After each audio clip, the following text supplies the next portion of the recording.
முன்பு அதிமுகவிலிருந்து நானே விலகிக் கொள்கிறேன். எடப்பாடி பழனிசாமி ஒரு பகிரங்க அறிவிப்பை அறிவிக்குவதற்கு வாய்ப்புகளும் சாத்தியக்கூறுகளும் இருக்குதா அப்படின்றத தான் இந்த வீடியோவில் நம்ம பார்க்க போகிறோம் நண்பர்களே.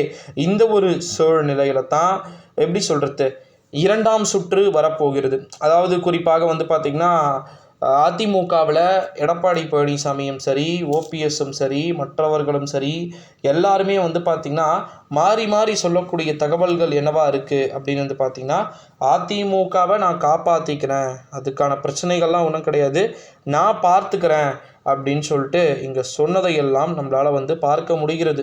இந்த ஒரு சூழ்நிலையில தான் இப்போ இருக்கக்கூடிய கண்டிஷன் படி அதிமுகவிலிருந்து ஒட்டுமொத்தமாக விலகி கொள்ள வேண்டிய அனைத்து விதமான நடவடிக்கைகளும் பார்த்திங்கன்னா மேற்கொள்ளப்பட்டு இருப்பதாக நமக்கு தகவல்கள் என்பது கிடைக்க பெற்று கொண்டிருக்கிறது அப்படின்னே சொல்லலாம். அது மட்டும் இல்லாமல் இன்னொரு மிக முக்கியமான ஒரு தகவல் என்ன அப்படின்னு பார்த்திங்கன்னா, நம்முடைய தமிழகத்தை பொறுத்த வரைக்கும் எடப்பாடி பழனிசாமி தன்னை ஒரு ஆளுமையாக பார்த்திங்கன்னா நிலைநிறுத்தி கொள்ளவில்லை என்பது உங்களுக்கும் தெரியும் அப்படின்னு நினைக்கிறேன். அதற்கான காரணங்கள் பல்வேறு விதமான விஷயங்களை நம்மளால் சொல்லிட முடியுது. எடப்பாடி பழனிசாமி பொறுப்பேற்றதிலிருந்தே தற்போது வரைக்கும் எந்த விதமான தேர்தலிலும் வெற்றியை பார்த்திங்கன்னா பெற்றது கிடையாது. இது ஒரு மிகப்பெரிய ஒரு டிஸ்அட்வான்டேஜாக பார்க்கப்படுகிறது.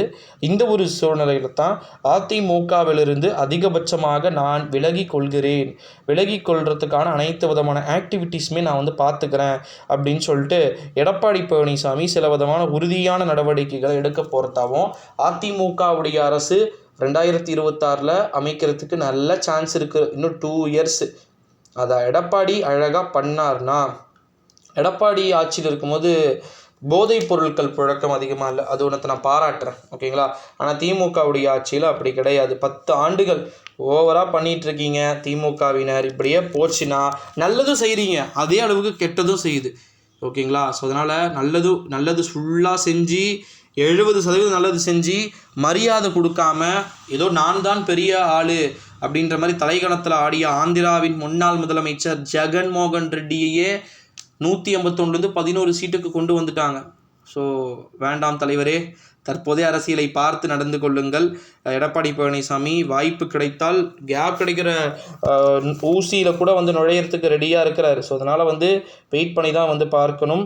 அரசியலிருந்து அவர் விலகி கொள்ளக்கூடிய நிலைமைகளும் வரலாம். ஏன்னா கட்சி நல்லா இருக்குன்றதுக்காக தனிப்பட்ட முறையில் அவர் பண்ணலாம்ன்ற மாதிரி தகவல்கள் என்பது கிசுகிசுக்கப்பட்டு கொண்டு வருகிறது. அந்த கிசுகிசுக்கப்படக்கூடிய தகவல்கள் என்பதெல்லாம் அடுத்தடுத்து வரக்கூடிய நாட்களில் உண்மையாகுமா அப்படின்றத நம்ம வெயிட் பண்ணி பார்க்க வேண்டிய ஒரு சில சூழல்களுக்கு நம்ம தள்ளப்பட்டு இருக்கிறோம் அப்படின்னே சொல்லலாம் நண்பர்களே. அதிமுகவிலிருந்து விலகி கொள்ளக்கூடிய அறிவிப்பை பற்றி நீங்கள் எப்படி பார்க்கிறீர்கள் அப்படின்றத மறக்காமல் சொல்லுங்கள். நன்றி.